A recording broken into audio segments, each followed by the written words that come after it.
Okay, we are live here on Under the Hood. What is today? Friday, July 24th. And today I have an incredibly important special guest, my voice teacher, teacher to the stars. I guess he goes by a lot of different names. Dr. King, Professor King, Stephen King, my favorite, the voice whisperer.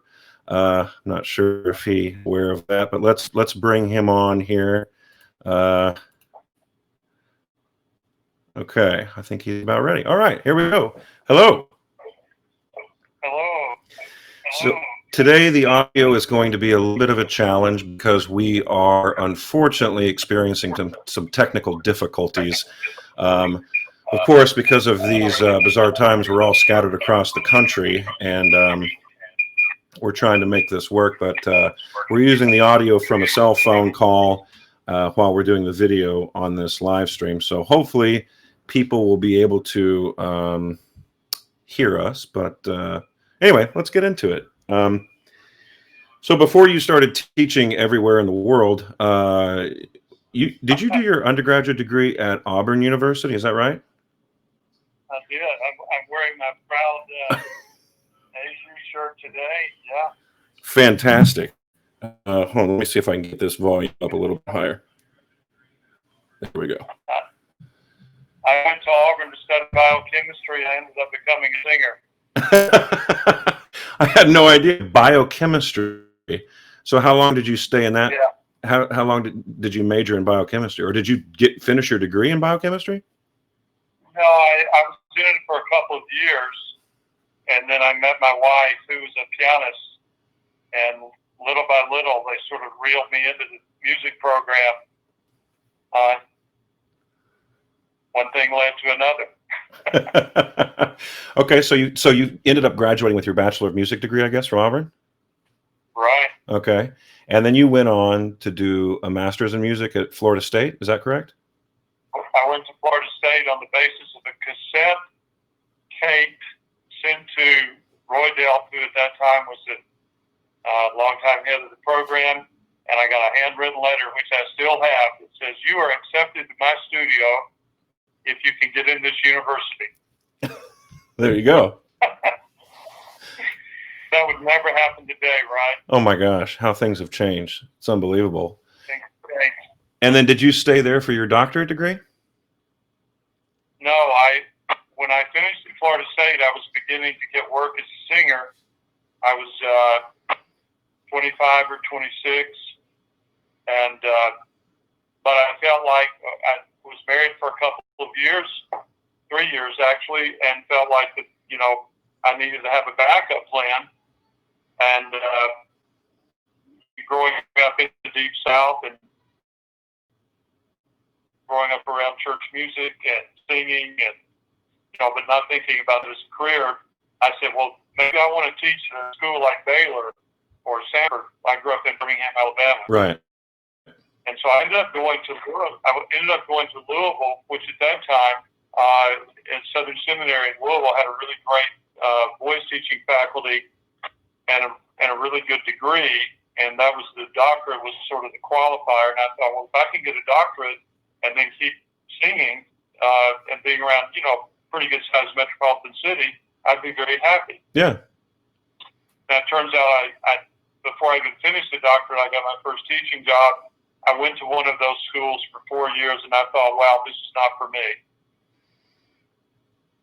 Got it. And moved on. There you go. So let's talk a little bit about your singing career, because, of course, in the time that I have known you, and one of the things that I actually talk about, well, first of all, I mean, I'm sure you're aware that, we all admire and sort of, are in awe of your teaching abilities. It's truly something that sets you significantly apart from the rest in your ability to diagnose, but also to use verbiage without, I mean, I was telling somebody that I've never heard you sing. You've never demonstrated once in a voice lesson other than to just say, if I'm doing something stupid like, and you're like, whatever it might be, but I've never actually heard you sing. So as a singer, did you always know that you were a baritone? Did you ever start lower and had to make that transition, or what were some of the, the whole point of this show is to talk about the challenges and the Yeah. pitfalls and the aha moments that we've sort of all gone through as a singer. But so for you, when you were starting out, what were some of the issues that you faced as a singer? Well, I grew up, singing and going to church and singing. There was not even a choir in my high school. I had no choral background. Oh wow, which I I guess could played be a trombone. good or a bad thing, right? Right. It can be a really bad thing for sometimes. But I played trombone in high school. I was a decent trombone player, so I read music, and all the kids in my family took piano, whether we wanted to or not. Right. We lived out in the country, and my parents were sort of involved, and we all took piano. We all played instruments, and none of us went into music except me, sort of randomly. But when I sang for people at Auburn, and they said, "Well, why aren't you a voice major?" And I'm like, "Well, I don't even know what that is." They said, "Well, try music education." So I tried that for a day, and when we sat at the floor and played with rhythm sticks, I went back to the voice teacher and said, "I can't do this." And he said, "Well, just hang with it for a semester." And I think he was a pretty encouraging person, but not a great voice teacher. And but the next year, I was cast doing the lead in the opera, and it was just basically ignorance, right? You getting by on what your natural gifts are, and literally, I could not sing a middle C. Initially, when you started out. Initially, so my voice was pretty low, but I couldn't do anything. As we know, that area of the male voice is sort of the first pivotal area, and I couldn't sing above that without doing really strange things, right? And I was a baritone. I've always been a baritone, but so I began to work through all that, and I got a little better. And you do this or that, you get encouragement. People think, "Oh, well, why aren't you doing this? And you should do this." Right. And so I was always a lyric baritone. Sometimes people these days might say a leader baritone. So it was never like I had a baritone voice like you do. I could sing pretty high eventually and pretty loud eventually. What do you think? What looking back that people associate with grand opera? Right. But I was not a tenor, and when people tried to make me into a tenor, it just made me do bad things. Go figure. Right. What do you, looking back on it, what do you think, or could you summarize what enabled you to extend your range? You said when you first started out, you couldn't even sing a middle C, but then I know I read something somewhere that one of the first roles that you did was Johnny Skeeky. Of course, you got the big G at the end of the aria, and you got some, it's a much wider range. How did you eventually, gain that fifth above? Well, I think a lot of it was just sort of natural strength and not really understanding breath or breath support or whatever you want to call that, and just the strength to do things with your throat, which I even at that stage, I was realizing, this is not quite right. They're letting me do this, but I know in my own mind, I know that doesn't sound like what I hear on this recording. Sure. Of course, I was a much older singer, and I was, 23 or 4 years old. Right. 23 to be exact. So I was bigger, stronger than I am now. And so I could throw it around and get away with it, and I figured out how to get myself up there. Yeah. And it was never that easy for me. It was only much later that I figured out how to sing and to talk with some technique. What are some of the career highlights that you had as a singer? You talk a little bit about roles that you really loved to sing, or concerts that you did that. Well, I did some regional opera, but I really didn't do, leading roles. I think a lot of my career highlights are more, touring Winterreise, singing with orchestras, Louisville Orchestra, North Carolina Symphony, places like that. Yeah. I did some small regional opera stuff, but that didn't really fit in with my teaching, having a family plan. Well, yeah. So then how did that transition happen for you, where you decided I'm going to spend more of my life focused on teaching? I think that was just a gradual thing, because the first as I alluded to earlier, I taught for 4 years at a small liberal arts denominational school, and they graciously let me go sing. You know, I was one of the Nats Artist Award winners, and I was a Met finalist and stuff like that, Huh. regional finalist, and they were letting me go off and do this stuff, and so I was getting a lot of experience, and frankly, was making more money singing than I was in a tenure track teaching job doing it. Right. You know, I was married, and I thought, well, one day we could have kids, and I was, trying to plan for that day. Sure. You know how that is. Yeah. And so I sang until I was about 40, and constantly preparing things, whether it was recitals, concert work, occasionally opera, where there was a new opera or some, like, a smaller role in a bigger show. And then you eventually, but not really doing the kind of thing you've been doing. Sure. I think everybody realizes that all the professional singers I teach, their singing careers far exceeded anything I ever did. So eventually, though, you landed at University of Kentucky in Lexington, right? Yeah, I was 30, and I landed there, and I was there for 10 years, and that's where I really began to, come in contact with talented singers, and people started doing things, and one thing leads to another. If you have a couple of people go to the Met Finals in New York, all of a sudden that validates you as a good teacher, which of course it doesn't. But right, it just means you had some good singers. People start to become aware of you, right? Right. So who before we get going too much into your own teaching, who were your teachers? What's your lineage sort of from the different people you studied with? The first teacher, the guy at Auburn University, who was a really fine musician. He'd been a classmate of Cheryl Milnes at Drake. He was a smallish man and really nice guy, Larry Rosenbaum, who got me to get into voice. Okay. And you understand, it's like all small voice programs. What are they always doing? They're looking for somebody who can phonate on pitch, that is fairly musical, whether or not they make a career or not. Most people don't make a career. Sure. Right. And then Roy Delp was my teacher at Florida State, and of course that's a much more, at that time, that was one of the 5 singing programs in the country. Mm-hmm. And you get there with very little background, and there's a lot of competition, and so you have to work really hard just for somebody to notice you in the crowd, right? Right, sure. And so that's where I first began to get on stage more, even though I'd done some small things. I'd done some roles at Auburn. I didn't have any idea about what was going on. I'd never studied languages. And then Jay Wilkie was a real pedagogue in Louisville at Southern Seminary. All these men are dead now, but he was a real voice pedagogue, and he taught a lot of people in that area, including some who went on to have professional careers. But after that, as I was, late 20s, I was getting work as a singer. I would drive up to Cincinnati and sing for Bill McGraw periodically. Bill and I, everybody knows who Bill is. Bill and I became good friends. Mm-hmm. And we remained friends over the years.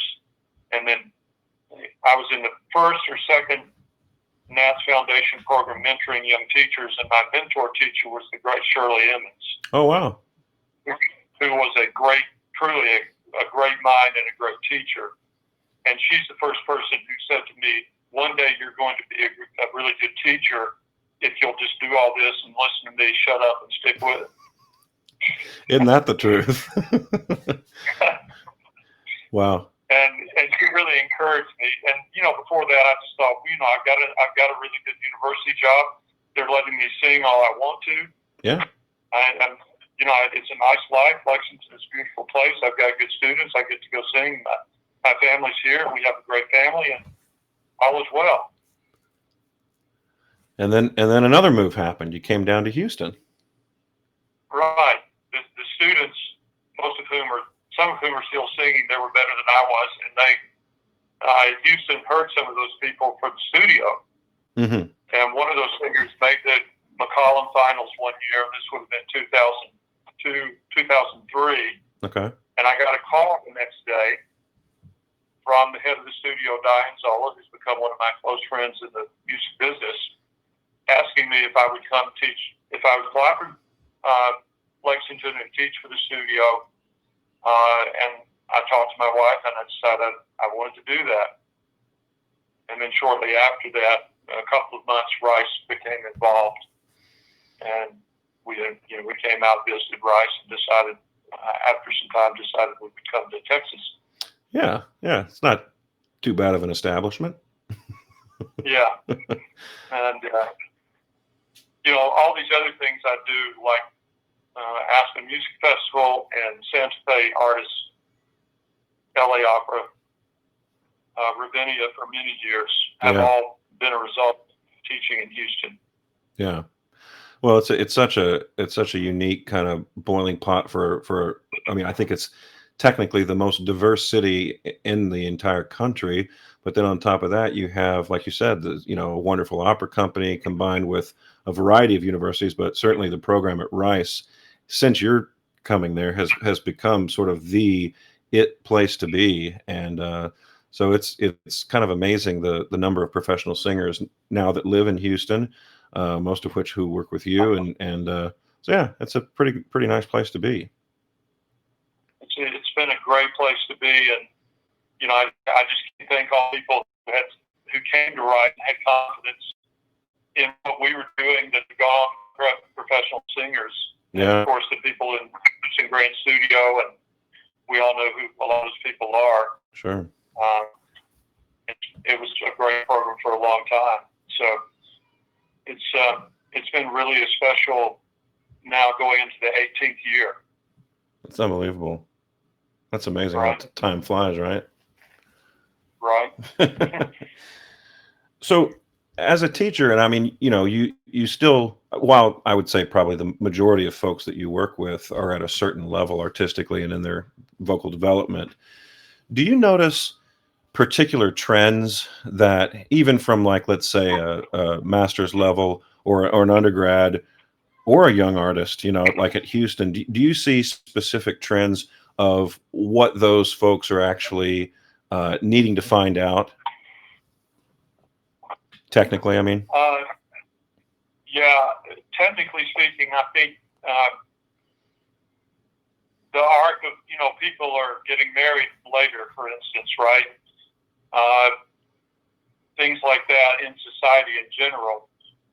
So the arc of people getting to sort of a secure technical understanding, for better or for worse, probably is happening later, and there are always exceptions, right?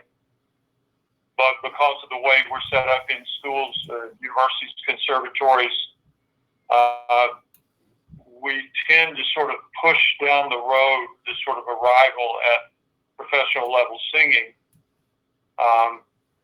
That's a really complicated question, and I think the singing business has a hand in that, right? The young artist program has a big hand in influencing what goes on in the universities. There are a lot of, I call them distractions, and I mean this in the very best sense, but the singers are being pulled from the time they hit the doors as freshmen. And I've only taught one freshman in the past 6-7 years. It's been all graduate students. But from the time they hit the door, they're pulled in really a huge number of directions, all of which seem like really good ends and worthy goals, right? We need to work on your acting. You've got to take these theory courses in this university. So there are these other courses. We've got to work on your ear training. We've got to work on your musical skills. Now you realize you don't move on stage well at all. In the meantime, trying to make the actual skill of singing the highest priority, if you want to be a professional singer, it's really hard. It's really easy for that to get pushed to the side. And young singers, given where they are, they can only sing productively for so many hours per day. Sure. So there's a lot of managing that vocal stress, and when you're trying to, I hate to say build an instrument, but when you're trying to instill these principles, which we all know take years of development, we're all constantly thinking and rethinking the actual skills of singing, and the verbiage, semantics, If you have 2 degrees, you've already had at least 2 teachers. If you studied before those degrees, you might have had a couple of teachers. Sometimes by the time someone's had 5 or 6 teachers, it's too late. Yeah. Even if they've had really good information, the semantics and all the distractions have pulled them off maybe what they naturally knew how to do when they first began. It's a super complicated question. Yeah, I would imagine so. I would imagine so. Yeah. See, speaking of the complicated issues that one can have when they've had a few teachers, when I first came to you, I was already in the midst of a career, and some of the technical issues that I was facing was that I had the right kind of sound for the repertoire that I was singing, but it seemed like um, I didn't have the right type of presence. In other words, I got some comments along the way about there not being enough core to my sound, or it sounded like there was just a little too hollow, or so. And people had trouble putting their finger on it because I had a pretty strong voice. Like you were saying before, it's like you have strength in your throat, but if you're not using the complete instrument, as it were, sometimes those you can start doing some kind of crazy things to try to acquire that type of sound. And so what you helped me the most with was figuring out how to really breathe. I had never really felt what a low breath should feel like. In other words, you like to use the word dropping the groceries, right? So you let everything drop, and then that allows for that appoggio, that lean, so that you feel like you actually do have something that you can lean down upon. That was significant for my work. And then the idea of acquiring closure in the chords, that adduction. And it wasn't that I didn't know that that's what we were supposed to be doing. I knew that that's what was the goal, but for whatever reason, I just never was able to figure out how to do that efficiently. And I think that, like you said, it takes years to develop. I remember in one of our lessons, you said, I don't know why you keep wasting your money. Just go back and listen to one of the other lessons, because it took me a while to sort of get to a place where I was consistent in the ability to find that coordination. But again, going back to the efficiency, it's like how to do that without squeezing too tight or using too much air, not enough. So, and that's probably the biggest issue in singing.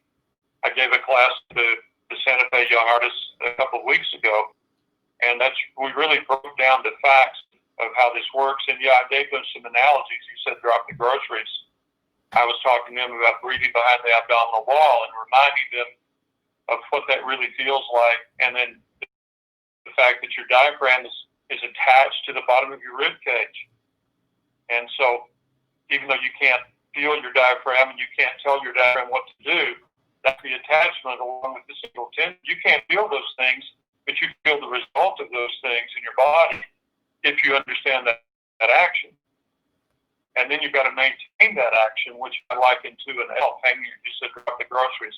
I liken that to a 20-pound elf hanging off my belt buckle.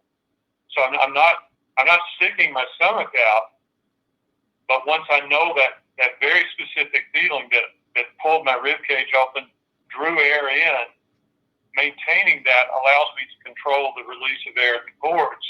So I'm not overblowing the cords or tightening the cords to phonate. Because if it's about ring or chord, then it's about the vibration, right? You can't have resonation without vibration, or without a really strong, powerful, efficient vibration. And then it's much easier to go talk about the resonance and the resulting sounds that we hear. Right. There's way too much talk about the third thing and not nearly enough talk about the first thing. Well, speaking of the first thing, what do you think is the thing that activates all of that? I mean, would you say that that's breath? Sure. It's the impulse to inhale but somehow you can't lose that impulse as you sing, and that's what you're training, because it's the inhalation response that you've got to suspend, right? Exactly. As you sing. Now you could tighten your vocal folds, tighten the glottis so much that it becomes a valve, and some people are pretty good at that. Tenors are notorious for that because they sing with a higher rate of subglottic pressure, and so you're always trying to figure out, is that too much pressure, or is that enough? And so we actually are capable of creating the real overtones that tenors have to find to be heard over an orchestra. Go a little bit further into that. So if you have a tenor who might be trying to balance that subglottic pressure with the right, I mean, we talk a great deal about increasing air speed as we ascend in pitch. Right. What are some of the things that you find to be helpful in helping to balance that pressure in how to increase? Increasing airspeed is kind of like summoning energy. It's like how do you be specific about how to increase something that you can't really touch? Right. Well, that's more of a mental idea, because if you're going to pass a car on the interstate, you look and you speed up and you pass the car, right? The same thing happens when you're sustaining a pitch or you're moving up an octave, you're doubling the speed of the pitch. You're not using more air, you're using faster air, because if you use more air, you would blow, potentially hypervalve or blow the folds apart. Sure. So it's about finding that, I call it the Goldilocks effect, right? It's not too hot, not too cold. If I give up anything in my body that feels like there's enough resistance, then the air speed thing is going to break down. And that's what I think that's the trick, is to find out with every singer. Men sing with more subglottic pressure. I think that's pretty well known. Sure. In their chest voice, in their speaking voice, and by and large they take that up. And it's negotiating that acoustically for tenors, which is an acoustical adjustment more than a laryngeal adjustment. And when women do it, they actually make a true laryngeal adjustment from what everyone calls chest to head, and we hear the sound we think in the head because of what literally happened in the cartilages of the larynx moving from one to the other. Whereas if men do that, we don't get the same effect. We get a very weak effect in the top, right? Right. Interesting. And, so that's a carefully trained thing with tenors that you start working on it. B, C, C sharp. Right. Middle C. But just get again. Do you have any kind of concrete exercises that you use to increase that speed of air? If we're talking about speed of air, I do a lot of chromatic work, right? And sometimes that's what people are asking for when they say you repeat the vowel. That's a mental image. Sure. That causes you to increase the repetition that you feel. You're not actually doing it at the chords, at folds. It's mental. I use a lot of chromatic, a lot of sliding up and down on the keyboard to try to, lure people into the speed idea when you go to the right on the keyboard, not the volume idea, because that's a completely different concept. And unfortunately, volume and speed get intertwined all the time. And people think, well, I just went up an octave, should not be louder. It doesn't have to be louder. Right. Right. And that helps to sort of organically train what's going to happen under the hood, in the throat. Yeah. Exactly. You mentioned, it's almost a half step at a time. I think with tenors, especially, it's a half step at a time to stay connected. Yeah. And feel your way through the acoustical phenomenon of the voice when you begin to move past where the male voice can speak. Actually speak notes around E or F. Mm-hmm. Above middle C. Which is famously why most men struggle with either E or F. Lord knows I did. You run out of the ability to speak. Yeah, exactly. Exactly. To cast or carry or scream without changing your voice in a way that compromises it. And most of us realize when we've done that because it doesn't feel good. That's very true. It doesn't feel good at all. You talked a little bit about the difference in female singing, female training. Can you go a little bit further? What would you say the biggest differences are between training a woman and training a man, um, stereotypically? With let's assume that we're talking about the same sort of issues. Well, registration would be one, because registration it happens at the vocal in the larynx, right? So when you move from one cartilage, the thyroarytenoid cartilage, to the cricothyroid cartilage, you're literally changing the mechanism. So when you move to the the cricoid cartilage, the vocal folds thin out. So you're playing a much thinner string, which is going to be a much higher pitch. Just like on a violin, it's tighter, thinner string.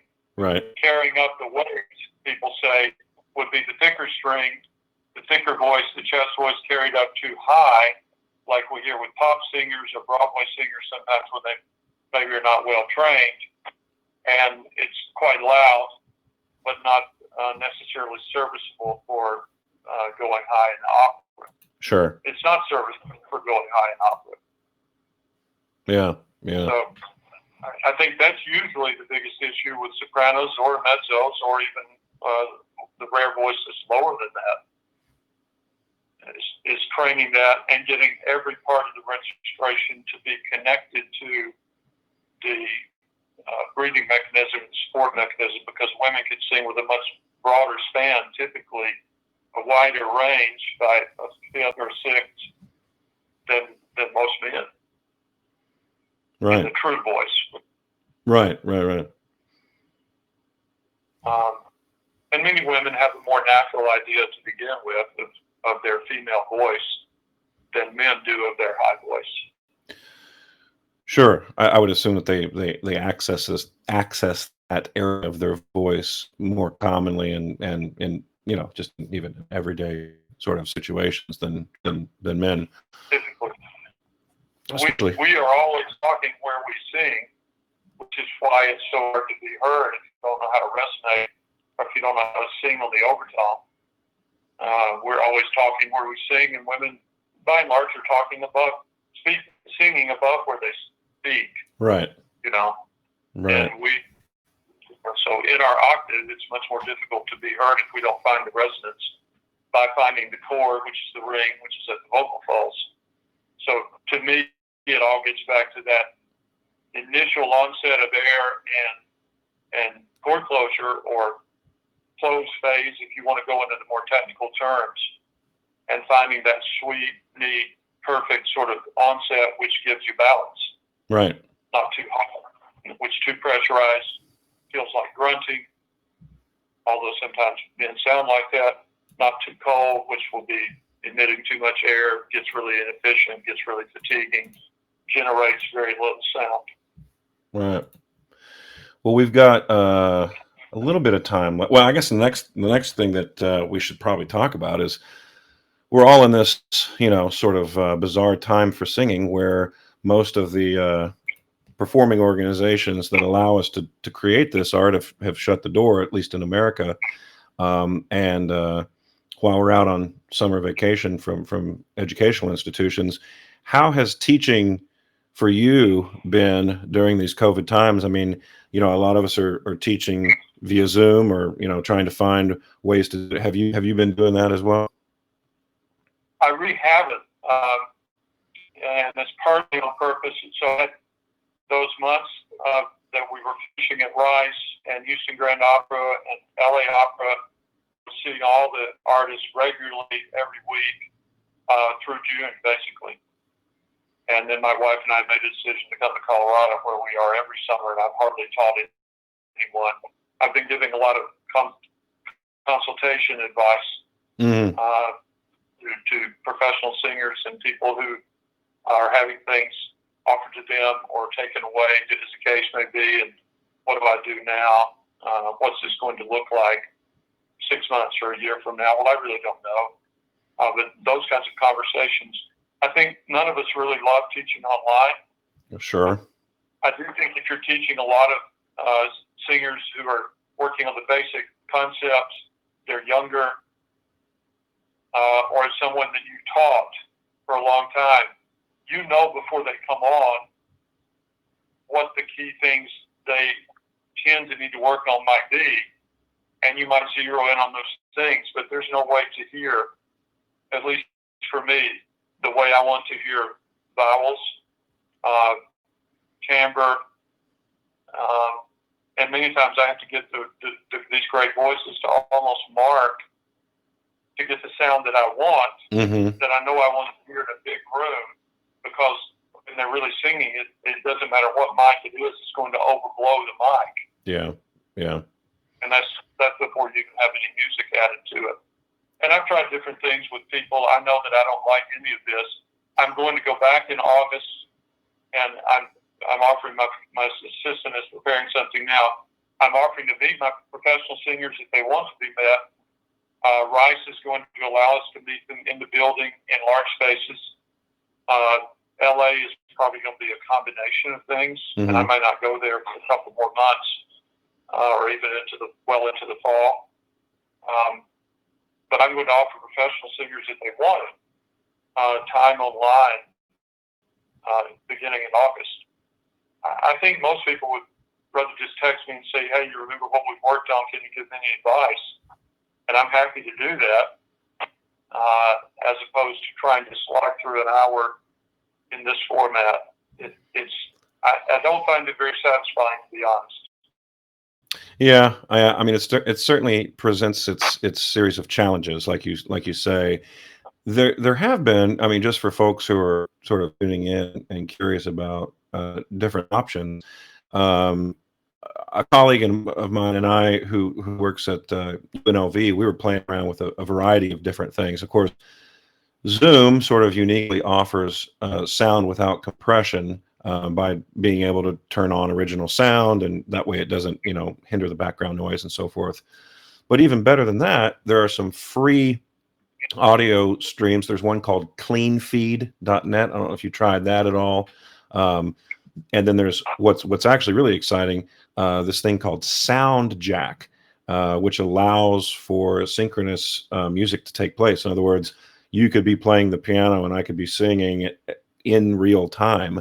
It requires a bit more hardware. You have to have like an audio interface, which I haven't gone to that level yet, but it does seem like because of this, pandemic, some people are putting their time to good work, in creating something to make it better than what it has been. So I appreciate that. Well, I do too, and it may be that we all have to do that now or in the future.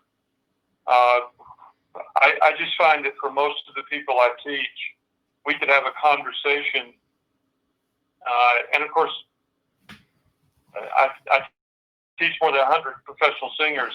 Almost none of them are working right now, unless they're in Europe doing anything. And I frankly don't feel like asking them to pay me for a lesson. I find that pretty distasteful, and I understand why there are many people who need to take lessons and they need regular help. They may just be getting started. They may be in undergraduate school. Sure. But if better technology comes along, and whether it's CleanFeed or SoundJack, this may be the way for the future for all the people that we teach wherever they are. Sure. Yeah. Because the truth is, you don't see professional singers on a regular basis. They're out singing. Right. And as you know, they may contact you from wherever they are in the world and say, hey, can you listen to this excerpt, which happens to me a lot, or we need to talk about my E vowel or my A vowel, or this soprano that's giving me a lot of grief. Well, I specifically remember a time where I was smack dab in the middle of a performance of Rigoletto, and I had come off from Act One after I did the duet with Spada, or the opening scene, the duet with Spada Facile, the Parisiamo that leads into the duet with Gilda, and I came off and I was feeling something, and I called you, and you were like, well, do a full voice siren on an eval, and I did. You go, you're fine. I was like, okay. But I have to say, remember that call. You do? I remember the call. I remember where I was. I was on the road. It was actually very near where we are right now, Snowmass, Colorado. Yeah. and listening to you and thinking, okay, you really aren't together. You really aren't zipped up. Sing an E-Bible and slide it up and down the scale. Now go relate everything to that. That's right. That's right. And I went out for Act 2 and I was like, son of a gun. That's it. And I can't tell you how much I and everybody else appreciate your availability when it comes to things like that, because we all, you get into the thick of it, and some of the technical things, unfortunately, either get pushed a little to the wayside because of the dramatic moment you might be in or whatever. And so it's so incredibly helpful to have that reminder. Well, it's a really hard thing that you guys do, and there's a lot of pressure that's coming from, we alluded to that earlier, from different sides, different viewpoints. Yeah. Or at least we feel the pressure. And in the middle of all that, you've got to maintain your ability to sing in tune over an orchestra, be heard, and be musically and dramatically convincing. So it's just a huge challenge. And, I play my little part in it, and sometimes it's just like a mechanic who listens to your car and says, hey, well, you realize your 6 spark plug wire is not even connected. That's what it feels like sometimes, But yeah. I know when we work, I know it's a little better than that, but it's a rewarding thing. And you and other people realize that retiring from Rice this year, so that I can just do this. Yeah. And work with singers, particularly young artists and professional singers. So that's very exciting because I'm going to have more time and maybe even get to take in performances of people I teach. That would be awesome. Yeah, that would be great. Awesome. Yeah. You learn so much more that way. I want to say, if anyone who is currently watching has questions, feel free to put them in the comment feed of the Facebook profile where you're watching this. Bass baritone Rafael Porto asked, have you used SoundJack? No, I have not. Yeah. Like I said, I haven't used it either. I've friends who have used it, who have found success with it. Again, I think this is very new. And when I started watching the tech tutorial videos on their website, that alone, I mean, that's just an undertaking. It's a lot to figure out. I mean, I can see the benefit for sure, but I think it's going to require a solid day just to sort of get a better understanding of how to even begin. Yeah, but I still think if it's a singer, even a professional singer, you're going to have to get a baseline of live sound in a room with them, and then they can go away. Once you know what they do and how they think and how they work, they can go. If you have 2 or 3 or 4 lessons, they can go away, and we could work with SoundJack. Right. I think that's going to save people a lot of time and a lot of money, quite frankly, if that becomes the wave of the future. And old fogies like me may not necessarily get into that a lot. Well, but that may become a really necessary part of the singing career. Yeah. Marcus Deloach just said hello to you, and he says SoundJack is interesting if you are in close proximity, but the singer has to wear a headphone. Yeah, I think wired headphones is one of the more important things. And as I've learned, there's a big difference between closed back headphones and open back headphones. And when you got the open back headphones, it really allows you to wear headphones and sing and it not really be a hindrance hardly at all. Whereas closed backs, right. Same for teaching for that matter. You start finding yourself speaking too loudly when you're wearing closed back headphones. So exactly. Okay, Rafael Porto says, for some of us that haven't had a lesson since what it feels like in the 1800s, are there any little simple checks you could suggest we do in our practice?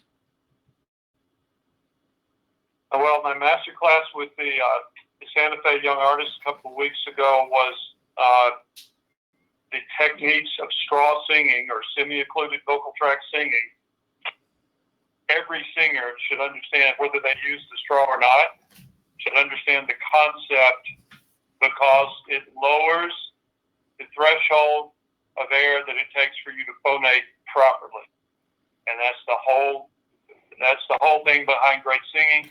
When you go back and listen to the great singers of the past, that's the common denominator. They weren't pushing. to sing, which there's a lot of these days because they have a support technique and they knew how to find a sweet spot at the onset of the chords and dance in that place and live in that place, loud, soft, high, low, fast, or slow, which are the 6 skills, right? It's the most important thing you can do. It literally is the junction box of sound, and finding that and treating that like the holy of holies is where every singer needs to start.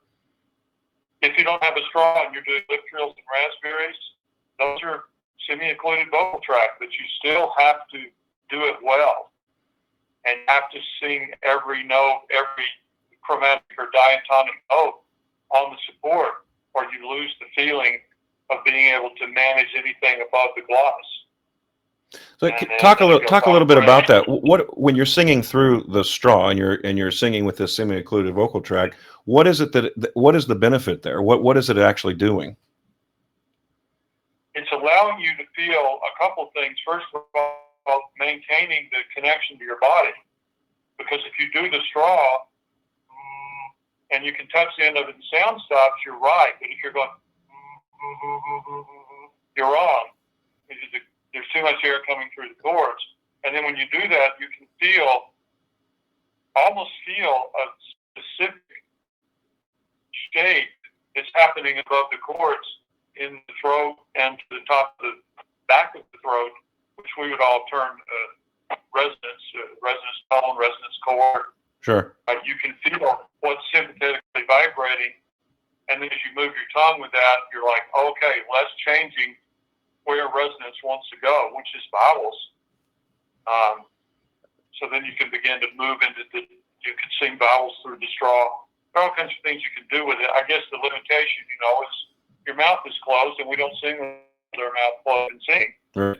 You are training the source, and so it's therapeutic, but it's also fundamental in teaching people. Yeah, I mean, can be therapeutic. Well, in your opinion, you mentioned lip trills and raspberries. Do you find that they both have the same advantage, or do you like one more than the other? I think it depends on the person. If the person tells me they can't do a raspberry, then they don't know how to. Their tongue is not the right place in their mouth, or there's too much tongue root tension, and that's got to be addressed, right? Yeah. And so that begins to wander off into other areas. But again, I think there's so many teachers who use raspberries, lip trills, or at least that's been my experience. And we're not working on semi-occlusion. We're not working on the vocal folds and the body.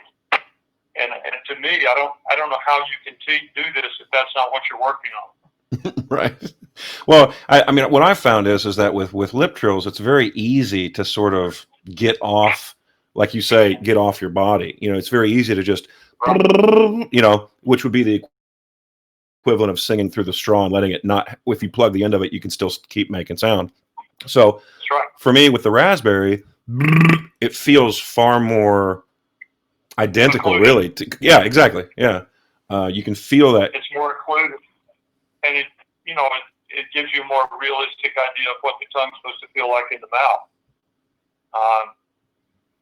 I've been big against to get to much more complicated subjects, right? But yeah, I think that's one of the most important things. And really training myself to sing every note of the scale in that posture. Tiny little, even less than the half step, right? Less than chromatic. Feeling every little movement or lack of movement in the voice as you. I think some people don't want to feel your voice, and I would say it's quite the opposite. I think you want to feel it, and your whole body responds as a vibratory source to that. Very well said. Absolutely, I agree with that 100%. That's important. Well, you mentioned you're going to be at Rice this next year, and then you're retiring. Right, from Rice. Okay. Yeah, of course. Yeah, from Rice, you're retiring. Right. Well, and as you know, this fall I'm going to start my full-time teaching appointment at MKC Conservatory. Curious if you have any advice to me as I enter into academia how best to navigate that world? Well, I've got a 31-year sample, about to be 32-year sample. Back to what I said earlier, I think the hardest thing, I'm always reminded of the old Kentucky Fried Chicken commercial, "We do one thing right." Yeah. That was before they diversified, right? Yeah. Doing that one thing right, and your job as a voice teacher is to help people find, diagnose what they're doing, find their instrument, help them improve without losing the natural quality of their instrument or their unique sound or what makes them special as a singer and as an artist. That's the hardest thing to do, because it's very easy to sort of get in a technical path and have 18 singers in a studio or whoever you teach, and they all have the same problems. They all have the same sound, and you get this studio sound. Yeah, we don't want that. I don't want that. Yeah. And the professional singers I teach, if anything, have taught me that regardless of what they do, they're all pretty successful. None of them are alike. And the way they process this information can be wildly different, even if you're telling them the same thing, based on their experience, their musicianship, their artistry, and the way they use it may not be the same, but the results can be pretty stunning. Yeah. Okay. I think trying to do one thing right, which is teaching the basics of singing really well for a long time and sticking to it, is boring watching paint dry. Because we all have a decent idea of how it works, but I think that's the thing that's so hard to stay on, because if a kid can't pronounce the Italian phrase, or they can't phrase, or it doesn't feel musical, or it's out of tune, it's easy to go and talk about that all the time. But so often it's just the underlying technical skill is just not there yet. Right. Especially when you know you're supposed to be working with talented people, or everybody else says they're talented. Sure. As my choir director from high school, who's now my stepdad, would say, now this is dead, of course, but say that 50 cents get you a Coke out in the comments. Like, sure, you're talented, but what are you going to do with that talent? How are you going to apply the skills that you're learning? Because without that, it's just talent. Talent alone is not going to get you there. Well, yeah, and if you want to be a great teacher, find great talent and just roll up your sleeves, and hopefully they have a work ethic, because that's how you become a great teacher. There are great teachers in all parts of the world that are not working with great talent, and therefore no one knows they're a great teacher. That's true. That's true. Because, like you said, that's how our society views it, and that's how it works. Yeah. So if you're teaching a lot of well-known singers, well, by default, you must be a great teacher. I would prefer to say, well, you become a great teacher because you're around great talent, and you're forced to find things to tell them that help them. You're forced. Right. If you want to be. That's true. And yeah. I don't know why you wouldn't, but I certainly think that the people who have tuned in for us today have been inspired by listening, and I'm going to post this on my YouTube channel and on my Weston Hurt Facebook fan page. So I'm sure that many people will have the opportunity to take a look.